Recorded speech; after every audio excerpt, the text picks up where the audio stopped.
Gentlemen, welcome back to Performance Talk. My name is Joel Gordon. My co-host today won't be with us. He's off taking care of some personal business, but we have our guest today, Coach Nick O'Brien. Nick, how you doing, man? Hey, I'm doing great. I appreciate you having me on today. It's gonna be a fun time. Well, welcome. Hey, why don't you tell us a little bit about yourself and what you're doing right now, and then we'll kind of let it flow from there. Sounds good. Right, I'll start with right now. Right now, I'm an assistant strength coach at the University of North Florida. Okay. I've been here for about the last 7 or 8 months. Coming from across the street, which is always kind of an interesting thing. A school that was a rival, and we're still in the same conference, so we play each other all the time. So I spent 2 years at Jacksonville University. Prior to that, 5 years at Fresno That is State. literally across the street.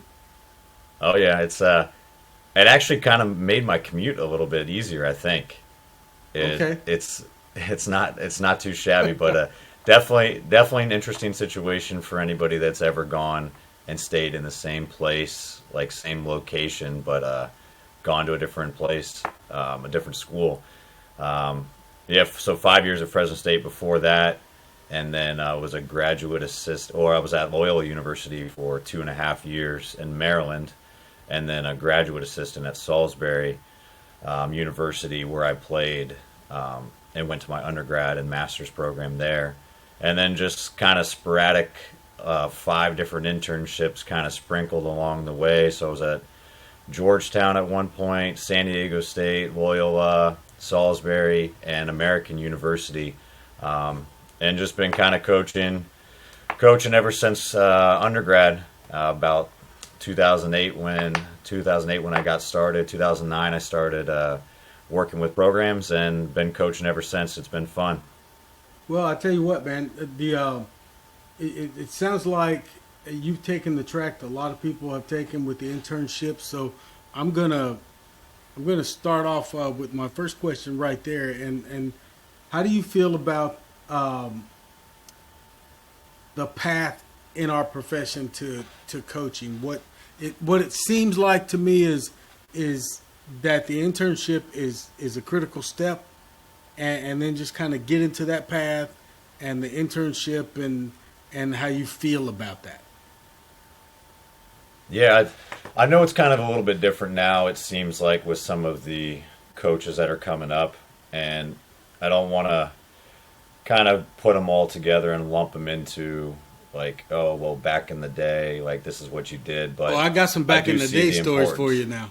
Uh, Way back in the day. As I get older, I've talked to some guys in the profession and that have been in it for a long time, and even like myself being over a decade now, like I can start to see those things kind of piece together and see like what the good old days were like. And it's not a woe is me kind of thing. It's not a like this time period was better than the other. But there are definitely some lessons you can take from all of them. And for me, I still think that more than ever, with the coaches that are coming up nowadays, and how important I thought it was for me when I started, was that this is an apprenticeship type of profession. And if you want to turn it into a career, if you want to be involved in this for a long time, you kind of have to go through a process where you have mentors and where you're kind of making your own way. And if it's paid, if it's not paid, it doesn't matter. You're still in a position where you're not really fully in charge, and you have someone that's kind of helping you so you can make kind of controlled errors and then correct you and then let you go out on your own and make those mistakes again or improve on them. It's like kind of like old school welders or tattoo artists, Right. or blacksmiths. I think like that was really what I think shaped me coming up. And whether it's some of those places made me want to kind of emulate what those coaches were doing and like what the culture and what they kind of developed as a department and as like a performance team, or it was kind of solidifying that, hey, this is not what I want to do.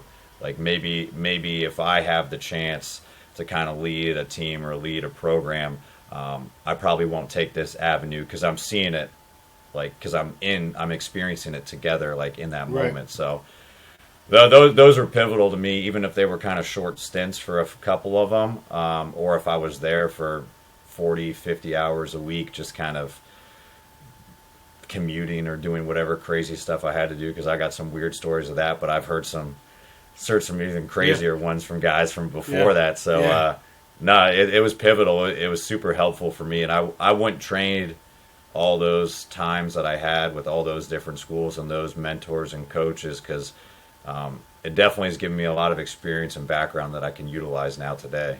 Well, you definitely hear that echoed a lot, that guys wouldn't, or guys or ladies wouldn't trade their experiences. What do you think about the I don't really want to say does it need to be tweaked. Let me just give it to you like this. I think in the profession, the mentorship process needs to be maybe a little more formal. Maybe I don't want to formalize it too much, because I think everybody fits somewhere, and finding where you Right. fit is in many ways more important than, checking the block. Right. So I am concerned about a living wage as young professionals come in today, and while I know many guys and girls have done the internships and slept on cots and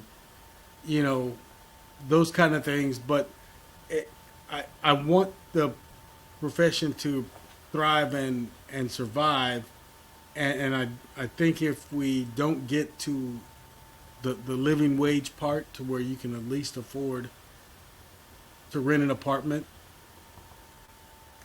or something, then the profession is gonna suffer a little bit. Just your thoughts on Yeah, that. I would agree. Yeah, I'd agree. I think every place is a little bit different, like how they can handle that. Right. And I've been the internship coordinator, or the graduate assistant, or coaching assistant coordinator, whatever I've had at a few of the spots that I've been at. And because I take kind of personal pride in having as many internships as I've had, and Right. I've been at 8 different universities, which That's is another thing. Yeah. I don't know if that's a badge of honor. I don't really want to wear it as that, but at the same time, I've been exposed to so many different methods and so many different coaches and like organizations and conferences and things like that by actually being in them, that I feel like I could take a lot of that experience and that background and tweak to where I'm at to make it as best as possible. And I know the things that I went through, and I don't necessarily want those interns or the coaching assistants or the part-times, whatever they end up being, before they get to full-time status and like have full benefits. I don't want them to necessarily go through all the like trials and tribulations that I had, like financially. Right. But at the same time, I want them to experience like living and breathing in the weight room, being on the floor all the time, like really having a passion for the profession. But also, like, I don't want them to completely get burnt out in the first couple of years, because Right, there's a fine sometimes line. it doesn't happen in those first years. Yeah, you're 18 to like 24, whatever it is, and a lot of coaches I'm starting to see are like, well, this is how it always is. And then as I've gotten older in the profession, like, what I was doing when I first started is not the way I am currently. And I don't want to burn the candle at both ends forever, but I've also got experience where now I can kind of revert Right. back to, it doesn't take me 5 hours to program like it did when I was first starting. Yeah, it's something So about the grind that's beneficial. it definitely is. And for me, like when I have the position where we're able to kind of hire on people, I'm looking at like what other resources we have at our disposal and what kind of other, like, maybe not financial benefits we can give to the people that are coming into our organization. And it's been different at places, but I think it should be professional, where not only are they vying for maybe a potential upgrade in part-time position or like hours, like OPS hours, or where we can give them some sort of like financial benefit working at camps, but maybe it's something where we're able to give them discounted on-campus housing, or we're able to have them do any sort of thing that like kind of boosts a room and a meal why card, they're there. Those things are huge, and you're never going to get them if you don't ask your admin, and Right. you're never going to really be able to afford them unless you're at a very big university where you Right. can kind of hide it or put it underneath your budget. So being able to fight for your interns, or being able to fight for those part-time positions and retain them, and understand that, like, hey, if you want them to perform well, you want them to be the next kind of people in this profession, where ultimately, like, I've got former interns and GAs and athletes of mine that, if you look at our resumes on paper, or like the current job they're at, they're exceeding what I'm doing. So they could very well hire me one day. So Right. I'm hoping that I do everything possible to put them in a good position to do that, but also like them not to hate me for the time that I was their supervisor, or I was their mentor, kind of going through Right. the process. I get so where you're going. I think Yeah. there's ways that you can figure it out. Okay. I just think because there's a certain I don't like to there's a lot of smart young people coming into this profession. So I don't like to sound like I'm bad mouthing them, or like the old crotchety guy sitting on there just talking about how great it was in the old days and how it is now. I'm not like that. I hope I'm not like that.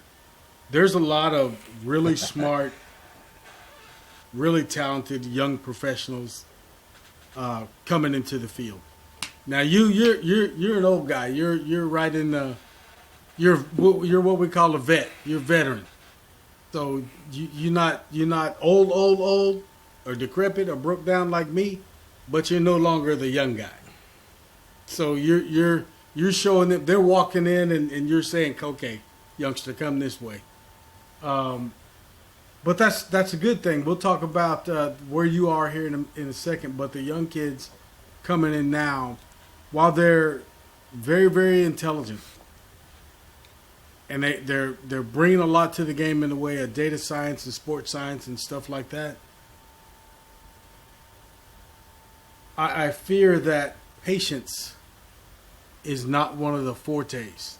I mean, they want to get paid, and they want to get paid now. So they would rather bounce around and then leave the profession, opposed to, stay true to that internship, that type of mentality. Right. Your thoughts. Yeah, I see it. I see it in a lot of instances with some of the like younger coaches coming into the profession. Yeah.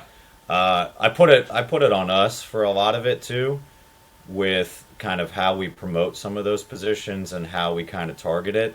But I think it's just the nature, a lot of, especially in the collegiate setting, where you have a huge disparity between like some of the big universities that are able to offer more, and then you see some of the salaries, and like you get a volunteer intern that's going to a Clemson, and your head football coach strength coach is making a huge amount of money, which is justifiable for the amount that they're bringing in for revenue and tickets and all that sort of stuff. Right. But because they have access to that coach and they're working with those athletes and under his program, there becomes, for some people, not to put them in that position, but because it's so accessible, they get a sort of entitlement. Well, I'm already working with these people. It's like, well, you're not actually in charge of much of anything. Like, your input is valid. Right. Like,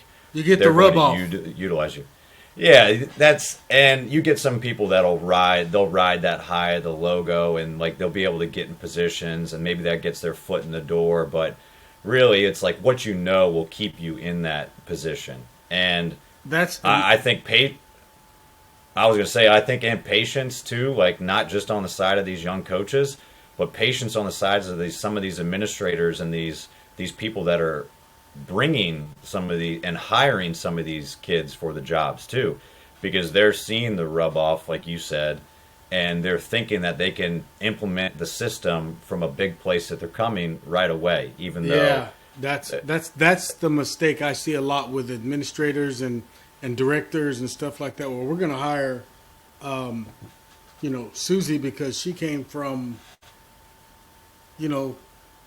Diamond State and they were national champions, but Susie was an intern or a grad assistant. She wasn't running the program. She was doing what she was told. I'm not saying Susie's not intelligent. I'm not saying that one day she may be able to run a program. I'm not saying she can't. What I'm saying is, are we sure that she's ready now? Because we're going to pay her. We're looking for that delayed gratification. Like the same as we teach the athletes. You want them to... You want them to like see the progress and like work for the benefits and like the gains that they're trying to get, and then delay that so that ultimately like there's a bigger payoff. Coaches need to be able to do the same thing. Like you need to pay your dues at some point. You really don't know what you don't know. And as I remember, like as an intern at a lot of these places, I didn't know that you had to do budgeting. I didn't know you had to do facility maintenance. I didn't know you had to go to meetings. I didn't know you had to talk to coaches. Like a lot of times all you know is I'm in the weight room 24/7 and you think that's enough. And when you get into those bigger chairs and your salary starts going up a little bit more, you start to see like, oh, you're interacting with donors, like you're interacting with facility guys, administration. There's so many other things that go into the job that aren't really part of the job description. And as a young coach, you're not ready for a lot of those things yet. And oh by the way, the administration just gave you a budget for a new facility. At least they gave you a new space and you can buy a bunch of stuff. What is it going to be? Yeah. You see what I mean? If you're second year in the job, you don't know. You don't know what that is. You've always walked into weight rooms that were already done.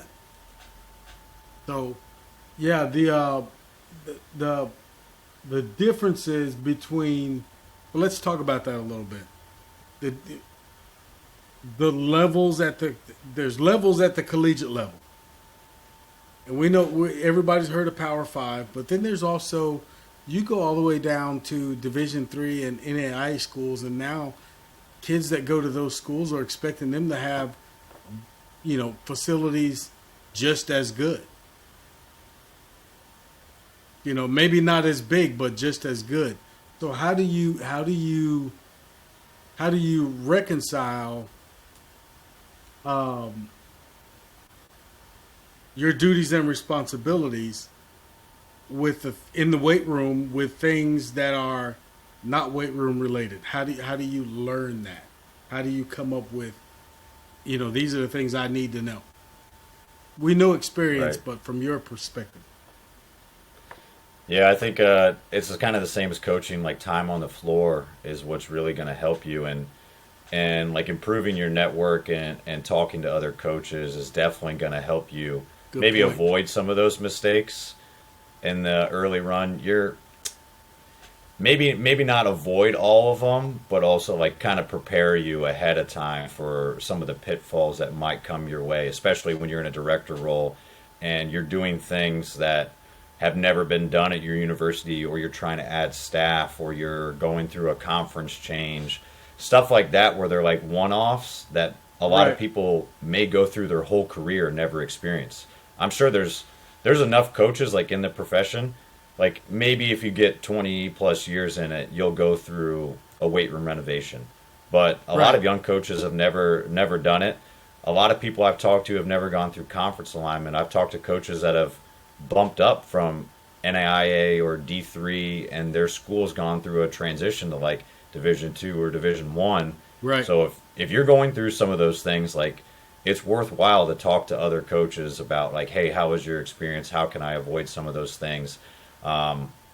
it's hard nowadays because it's like it really is an arms race, and in the same as the coaching, like growing up in the profession and like breaking in the door, and you kind of see like what other people's have, you can get that kind of comparison bias and think that everything has to be nice. And like some of the kids that are coming up recruiting, like you have to have nice facilities. Like at the end of the day, training is training. You can Right. get the job done with whatever you have. And I've been in some great facilities. I've been in some not so great facilities. So being able to give the athletes exactly what they need and prepare them for their chosen sport is all you really need to do. But you really have to learn your situation and not worry about what other people are doing.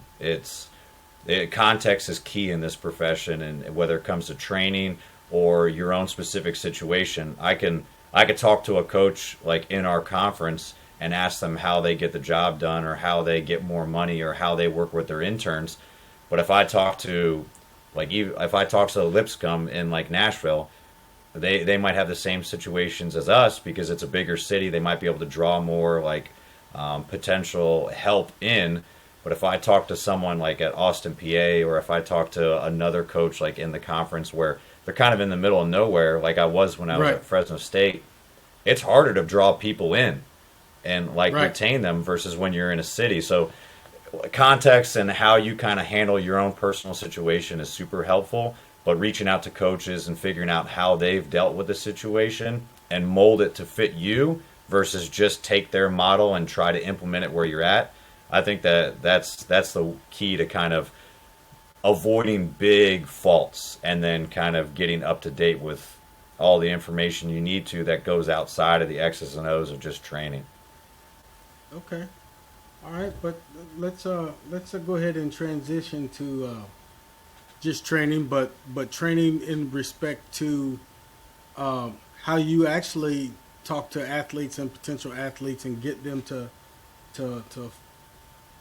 buy into what you're doing. I mean, a lot of different approaches, as we know, all of them, and there's a lot of different approaches, and I would say 99% of them are great approaches. They're good approaches based on who's doing the delivering and who's receiving.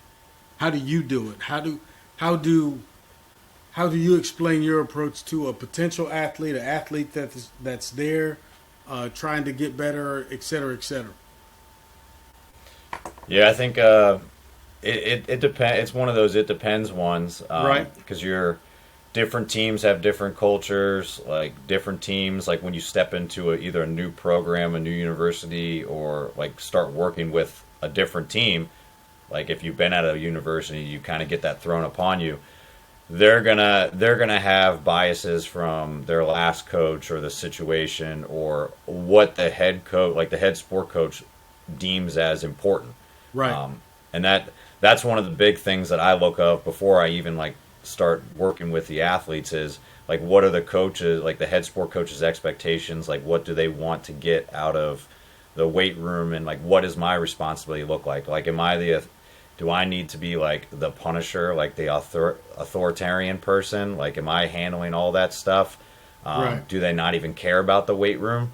Because I think a lot of friction ends up happening when what you want to do in the weight room completely contraindicates what the coach expects. Yeah, that makes So sense. having a clear understanding of that, then I go to the athletes and kind of explain my standards and expectations of them. I try to meet them where they're at and have an understanding of what they've been doing before, so it doesn't seem like a wholesale change, because a lot of the stuff that they probably doing before was super successful, and I'm not trying to completely rock the boat and like put Right. my foot down and say like this is everything, because as we know, there's 1,000 ways that you can get the job done. Yeah. And Exactly. I don't want them to think that like it's my way or the highway, because ultimately after a couple years working with that same team, I want them to have input. I want them to enjoy training. I want them to see the benefits of what we're doing carries over to their sport, but also to their health and their lifestyle, past their collegiate career or whatever, however far it takes them athletically. But kind of meeting them where they're at and making sure that I'm treating them as humans first. And then like there are some standards and expectations like outlined, and show them that what they want to accomplish on the field or what they want to accomplish with training, they might not need to enjoy it, but if they respect it and understand that I'm trying to help them accomplish their goals, that's kind of the first place that I want to start, so that I can subtly kind of build some buy-in and then get to know them more. And then I think as soon as that starts to trickle down, they'll realize that, hey, I'm knowledgeable in what I'm doing. I care about what they're doing and how they feel and how they react to the training. Right. And then at that point, you just have to keep spending that time with them, because you're not going to be able to rush the process. I like the fact that you brought up care. I think everything we do starts with caring. And people say, the weight room care, blah blah blah. That's I think if you don't care, athletes are the first persons. I mean, they know right away if you don't give let me just say it. If you don't give a shit about what you're doing, they don't care. They can tell right away. That doesn't mean you're camping out in the weight room, but it does mean that they see you more often than not, and it does mean that a lot of times you're digging into what's going on with them to find out. That's the nature of our job anyway, to find out what's going on with the athletes so we can help them get to where they're trying to go from a physical standpoint. But that's those are both great points you made there.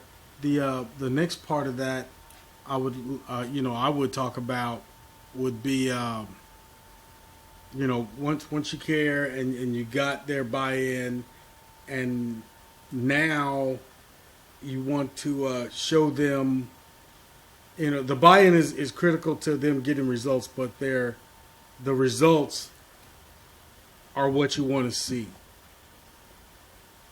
Once you got their buy-in, what's your next step to kind of crank it up or turn it over or push it to the next level to ensure that from your perspective, you're going to get the results from them that they are desiring? Yeah, I think, like you said, showing them the results and kind of like for them to be able to reap the rewards of like their hard work. I remember I was talking to Joe Ken, and he said the biggest KPI in strength Joe, conditioning. friend of this show too. There we go. Is wins and losses. Like it's a hard thing to do, because we don't want to necessarily attribute like wins and losses, especially like at certain levels. It is what it is. Like professional level, you're going to get hired and fired based off how the team does. Exactly. A lot of colleges are like the same way too, but it goes to show, like, if you're winning, it really doesn't matter what your program is, and if you're losing, everybody's critical of everything. Yeah. So if the results and what you're doing in the weight room like are reflected on the field, then you're in a good spot. Like, you kind of already have a little bit of credibility, because when things are going well, everything's going well. Right. In the off season, being able to show the athletes like some of their progress, whether you test things or whether you kind of encourage them, or whether you show even just like incremental changes in what's going on the bar over time, that's huge buy-in. I mean, physical progress and them being able to like see how they're changing physically. Right. I think that's huge. But that, unless you're like, it's kind of a weird world now, whether you're taking like body shots and you're taking like anthropometric measurements for certain sports, or however you want to do it. There's kind of a weird line that you have to go with that stuff. But if someone else says it to them, then like that solidifies it. Most of them are not going to see it themselves for a while down the line. Right. Coaches' feedback is huge.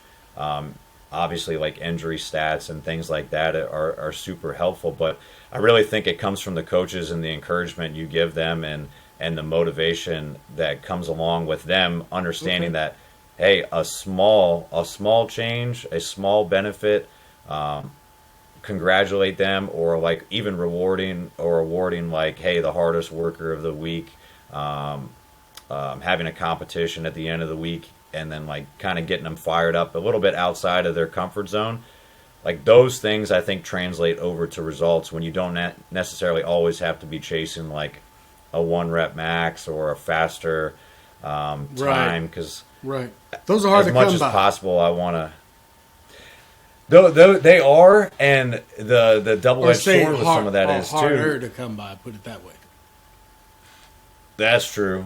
And the double edged sword with it is, if they're having a bad day and you go and like, hey, everything's leading up a whole fall semester for you to retest this week before exams, and this kid has taken 21 credits and is stressed Right. out, and like their boyfriend was having a bad day before and they stayed up till 3 a.m. and then Yeah. you spent 16 weeks on this perfect program and they got worse on their 40 time, or they didn't increase on their back squat. Like, Yeah. what does that tell them? Like, what does that tell them for the last Yeah. 16 weeks? It was all for nothing? Yeah, they're thinking in their mind, waste of time. Yeah, so I still kind of do some of the testing in a sense, but as much as possible, if it allows me, I try to embed it in the program. Yeah. So we're seeing small results daily, weekly, monthly, versus trying to delay it so much just to see like a 5-pound PR in 16 weeks, because periodization in college is all but dead for most sports. Yeah.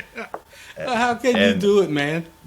That is. It's impossible. It's impossible I've to. spent the majority of my career, and I've worked with as an independent contractor with a few smaller college teams, but I spent most of my career, running my own facility, and it's really even dead there. You can't period. You don't have.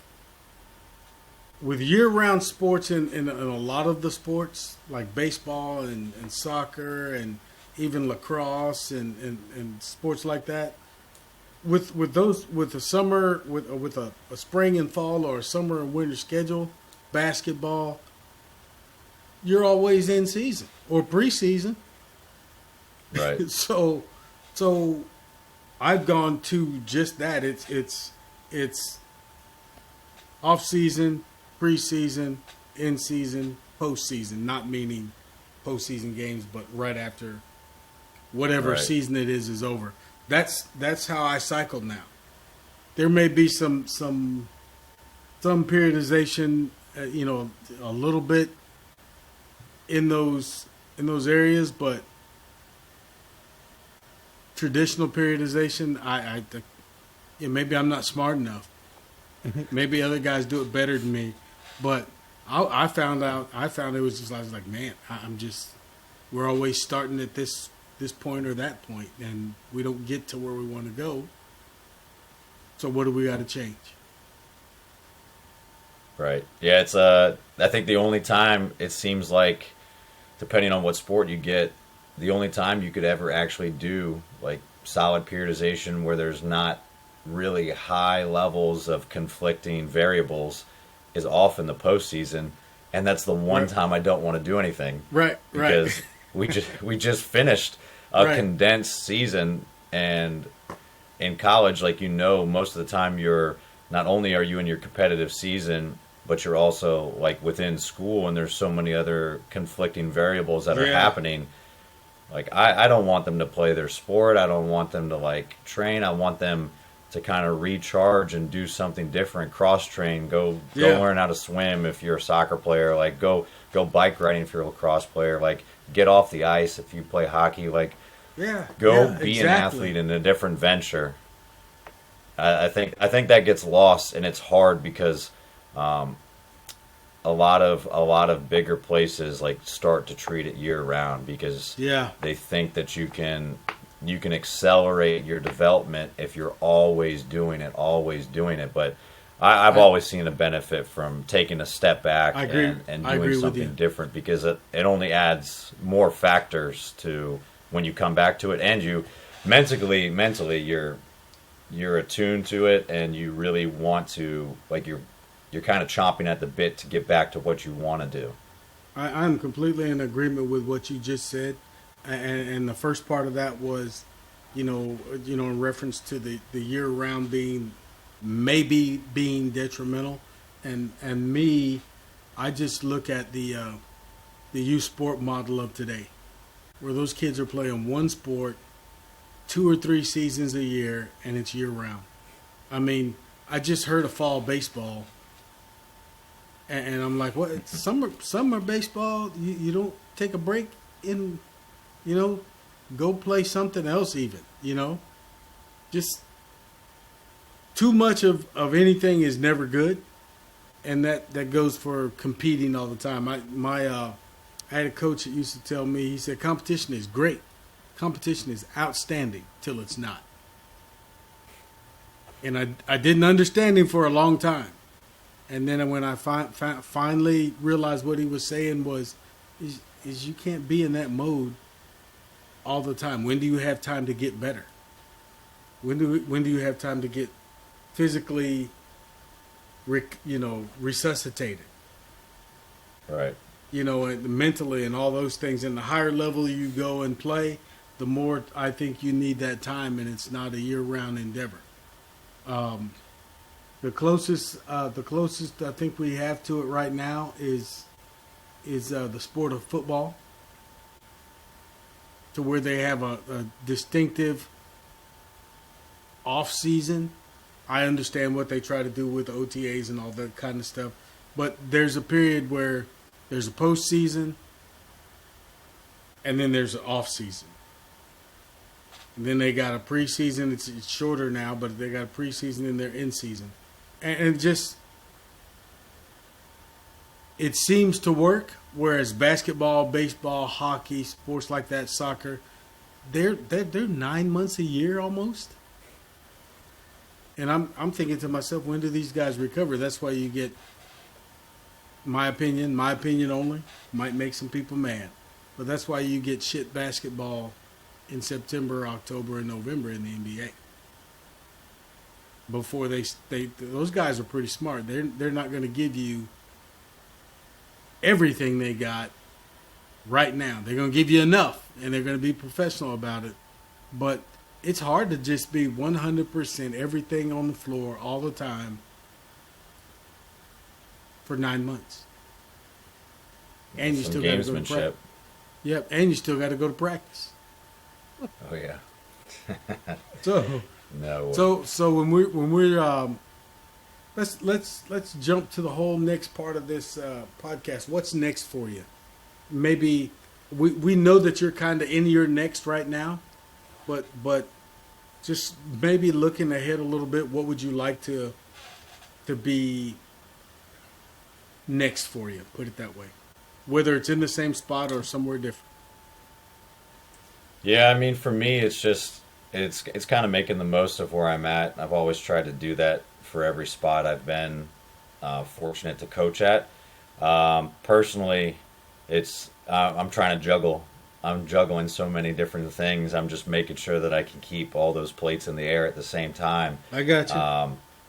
So it's between coaching and then Army obligations, since I'm still in the reserves. So kind of working, doing all that stuff on the side, and then my podcast as well, and talking to coaches the same as you're doing, and just getting a feel for everybody. So those are kind of like my big three, like on the coaching side, because luckily for me, I get to take a lot of my experience from the collegiate sector in my time coaching, and I get to take that for PT and helping with my unit and my company run their PT sessions and run the ACFT and things like that. And then the podcast, I get to talk to other people that are in the profession. So for me, it's just making the most and trying to excel and talk to more like-minded people and improve my network and and just stay passionate and kind of driven forward for the profession. And we'll kind of see where it goes. Ultimately, I'd like to be a director at some point in time and get more experience like in that place and build the department up so that I can actually like kind of bring more than just the interns on, but bring assistant coaches on and develop them and create a culture within a university setting or a private setting. I'm kind of up in the air at this point with some of those things, just kind of looking at the landscape of how the collegiate setting is going lately. So I think if you would have asked me like five years ago or 10 years ago, my answer would be a lot different. But now I'm not opposed to anything. I just know that I still enjoy coaching. I enjoy the other things I'm doing because they all kind of either give back and recharge, or there's lessons that I could take from all of them. Sounds familiar. As a retired Army guy, veteran. Well, it's one of those things where I had some good and bad experiences in the service, but none that I will ever regret. There you go. I also got to, back when it was the APFT. Oh yeah. I got to do some things with my own company and things like that. So that was important. I also, when they started changing it back in 2000, when I was getting ready, I retired in 2004. When I was getting ready to retire, they asked for those who had been commanders in the field or current commanders in the field to give them some feedback, and I wrote some feedback on the. I hope you didn't hold back. I didn't hold back. It didn't go over well either. There you go. But I have no regrets. I didn't get in trouble for it necessarily. I just said you could have used some more tact, But I thought the brutal truth was what was required. Just like any time when I was reporting on a mission, I'm going to tell you the truth, because if I don't, you're going to walk away with a false sense of whatever it was you were trying to accomplish. And I don't want you to get a false sense of anything from me. I want you to get it, real. But I'm glad to hear that there are, folks still care about the conditioning and the strength conditioning and the physical fitness in our services. And you guys are out there doing it either directly as directors in those programs that they're doing, or indirectly, like yourself, as you can affect your company, which is cool. I like to hear that kind of stuff, just because old soldiers like to hear stuff like that. That's good. Hopefully we're doing everything right. Well, it doesn't matter if it's all right. Is if your effort is 100% right, then you're gonna make mistakes, and so what? Just keep moving, or as we say, drive on.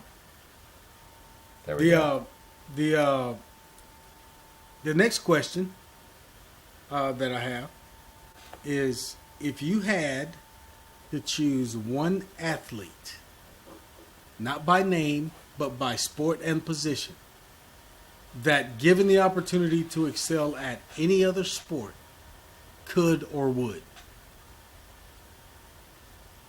all right, who would that be? I thought, or what athlete would that be?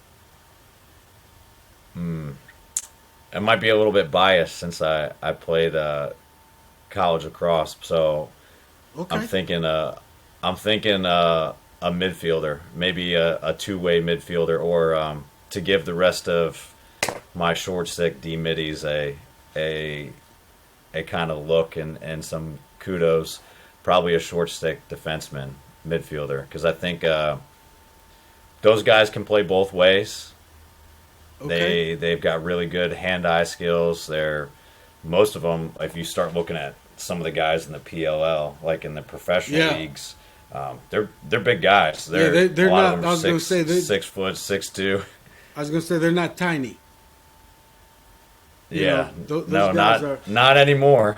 And there's some nice little contact in that sport too.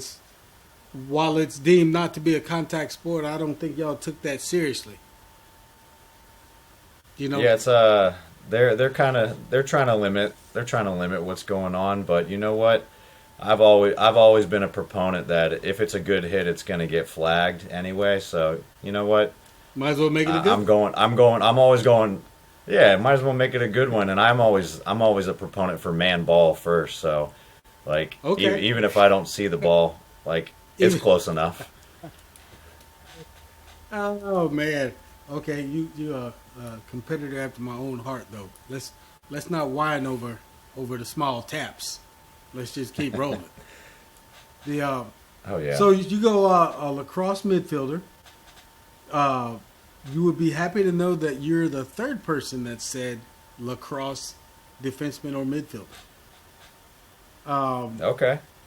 I'm gonna have to take. I've watched. I have a friend that played, and he played at the college level way back in the day too.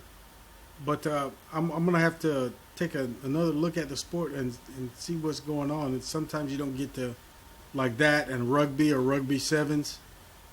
You don't get to get a real look at what's happening because you're just kind of watching the sport as a fan back way off of it, trying to understand more than you really do. But Right. okay, wow. I would say the other soccer midfielders and I think defensive backs in football have been the other two that have as many or maybe one or two more mentions as lacrosse. So lacrosse athletes got some real juice in there a little bit. Everybody's go. thinking about them as the athlete to beat. But I'm glad we're well represented. yeah, man. The what's as we start to cycle down this particular podcast, talk to me about what you would like to see happen in the profession overall in the next 5 years. Ooh, that's a loaded question. Yes, it is. Loaded it up on purpose and served it last. I think a lot of the stuff we talked about, kind of in the beginning, and like my trajectory, and like a lot of coaches' trajectory, I think those things are important. That's like finding ways to financially back people that are interested in the profession. I think that's helpful. I think where the NSCA and other organizations, like even the CSCCA and the collegiate side, they're trying to do the right things and like legitimize our profession. And some people might not like it. Some people might see some of like or poke holes in some of the things that are going to happen. Long But as they're going the there's right a- direction. Yeah, I think they are, and trying to make it a legitimate like master's degree program and follow suit like with what athletic training has done. Yeah. I think they said by 2030, they're trying to have it a entry level master's program. Yeah. So now to get into the profession, you have to go through one of these accredited programs. I think there's definitely going to be some hardships. There's going to be some like mixed feelings and some Yeah, issues I mean, during that transition phase. It's they just got a grandfather in, unlike they did with the TSAC-F. They didn't grandfather in anyone that had already been in that training space. So Right. So because I was in that training space and I blew up on the NSCA. Well, I've been a member for almost 30 years. 30 years, 31 years. So I felt like I've paid them enough money and been active long enough time that when I thought something was wrong, it was wrong, I could bring it up. But I said, hey, what about us guys? Well, you have a CSCS, you're already qualified to teach that. But those with that,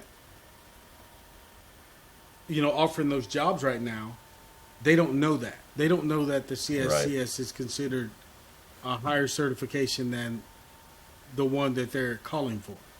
So they're calling for you to take the test. Now, I'll probably end up at some point taking the test just to get CEUs because I'm running out of ways to try to get them all the time.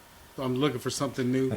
But I'm interested in what the test looks like too. So, but my point is to that is, come on now, we can do all those things, but you got to consider the guys that came before you, and make sure you don't leave those guys behind. Right. It definitely would leave a bad taste in people's mouth, and I remember when it happened for like the Collegiate Strength Conditioning Coaches Association. Right. That last year, they gave people a time period like, we're not going to grandfather anybody in, but we're going to allow you to come in if you don't have a degree and you have experience, but you need to take the test. And they gave them, I think, like 2 or 3 years to do it before they reached the cutoff. But something like that, it should happen, especially if you already have your CSCS.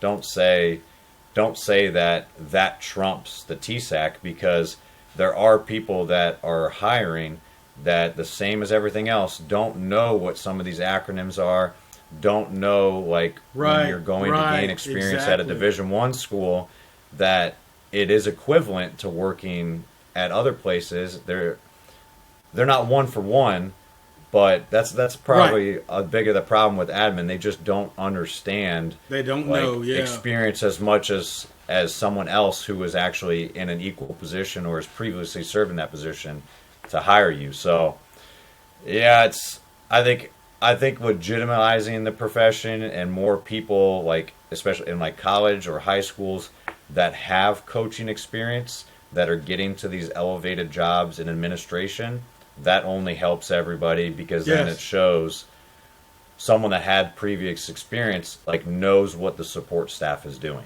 and knows what their roles consist of on the daily basis, and they can be in that athletic director's ear more, and it only helps the profession, because I don't know what they do for the most part. I go to some meetings and I kind of hear about stuff, but I will always be an advocate that the weight room touches every single athlete on campus, so why is it the least taken care of facility financially? It makes no sense to me. Hey, that's a good point. If you want your athletes to be healthy, if you want them to stay out of the training room, and you want to limit costs of surgical procedures, you want to have the best team outfitted on the field at all times, why are you not at full-time staff for your weight room, giving them everything possible, and you're making that the hub for your recruiting process? I don't give a shit about field lights. I don't care about all these other things.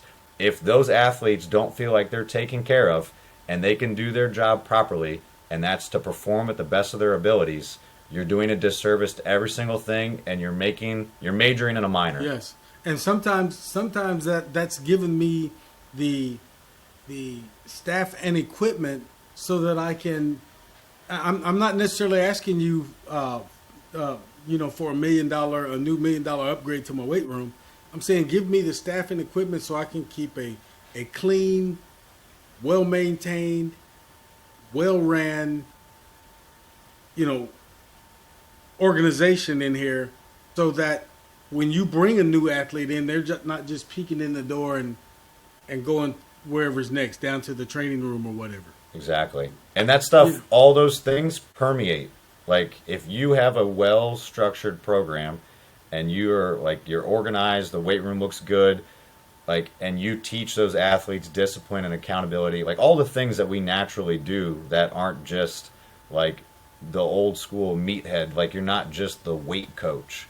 Right. Those things permeate over to how they perform on the field, how they perform in the classroom, how they perform in society. And I think because you can't attribute a quantitative measure for it, it's harder for us to really scream from the mountaintops that this is important, because when you get to administration, it's dollar signs, it's all those other sorts of tangible things that they can see versus character development and I don't Respect. even know how to exactly any of those things that are arbitrarily getting better when you work with your athletes on a daily basis. So it's stuff always going to be the line. That stuff you have to, discipline, respect, and those kind of things in the weight room. You have to pay attention to, because it's a place you can get hurt really quick.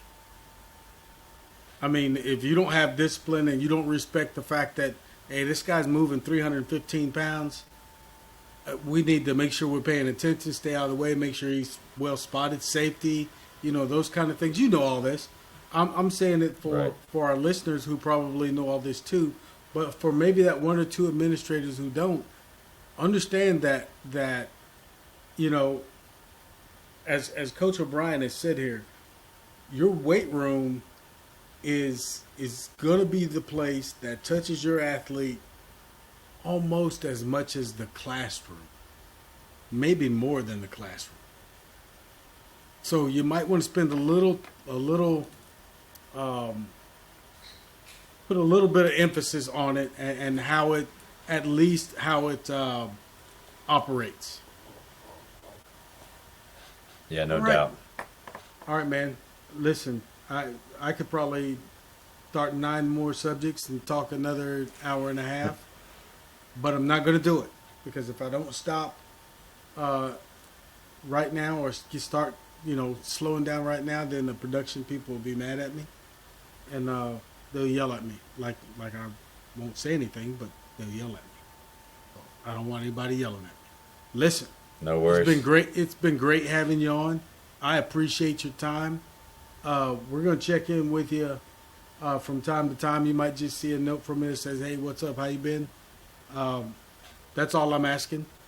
But in the future, I suspect like some of our other guests, Joe Ken and all those guys, we'll ask you back on to see where you are, what you got going on. And we hope to get you back on here and talk to you some more. Well, I appreciate it, Coach. It was great talking to you today, and I appreciate the opportunity. Without a doubt. Thanks for being on. And ladies and gentlemen, this has been Performance Talk. I'm Yul Gordon, and we are with our guest today, Coach Nick O'Brien. Finished.